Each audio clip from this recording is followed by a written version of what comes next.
नाही, आम्हाला आनंद आहे। दोन भाऊ आम्ही काँग्रेस पक्षाची भूमिका महाराष्ट्राच्या मध्ये मराठीवर हिंदीची सक्ती नको ही भूमिका आम्ही यापूर्वीच मांडलेली आहे आणि महाराष्ट्रामध्ये हिंदी सक्तीची अजिबात आम्ही खपवून घेणार नाही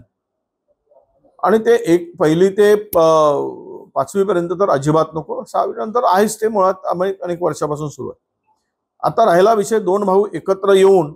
ह्या विषयाला घेऊन एकत्र येऊन मोर्चा काढत असतील तर आमची भूमिका अशी आहे की दोन्ही भावांचं आम्हाला कुठल्याही बॅनर शिवाय मराठी वाचवण्यासाठी हिंदीला विरोध करण्यासाठी एकत्र येऊन मोर्चा काढत असतील आणि दोन्ही भावांचं निमंत्रण आलं तर आमची भूमिका त्यावेळेस आम्ही मांडू आणि त्या संदर्भात आमची भूमिका सकारात्मक असेल। मला वाटतं की ड्रायव्हरच्या नावाने जागा घेणं म्हणजे त्याचं काही नातेवाईक नाही, हा काही पहिलेच्या काळातला काही नवाबाचा वारस वगैरे आहे का हेही शोधावं लागेल। आता पहिलेच्या नवाब आता नाहीतरी अनेक ठिकाणी त्यांची स्थिती वाईट झाली आहे, पण हा ड्रायव्हर माणूस आणि नवाबाचा संबंध काय, म्हणजेच ही जागा ज्या गाडीचा मालक आहे त्या मालकाच्या दिशेने तर चालली नाही, ज्याची गाडी चालवतो आहे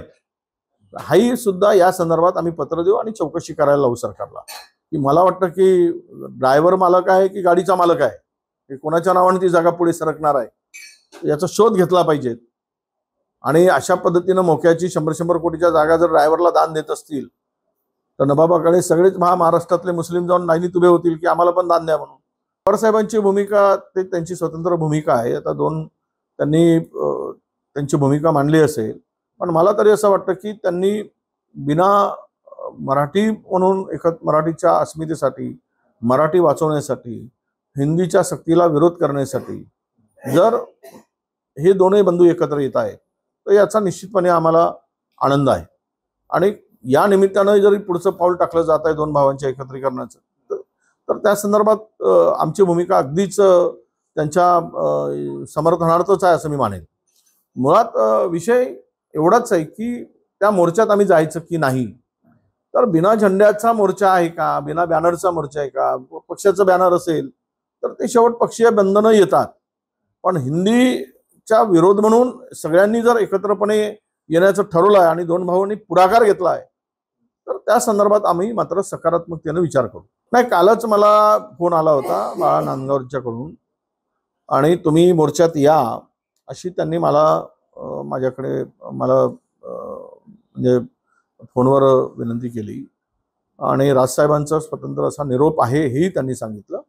तर मी आमच्या सगळ्या नेते मंडळीशी चर्चा करतो, प्रदेशाध्यक्ष आहेत आणि काँग्रेसचे नेते आहेत,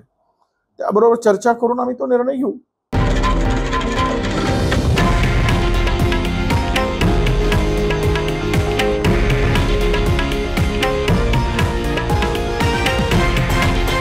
हे आहे देशातील नंबर 1 न्यूज नेटवर्क आणि आपण पाहत आहात TV9 मराठी, एकमेव।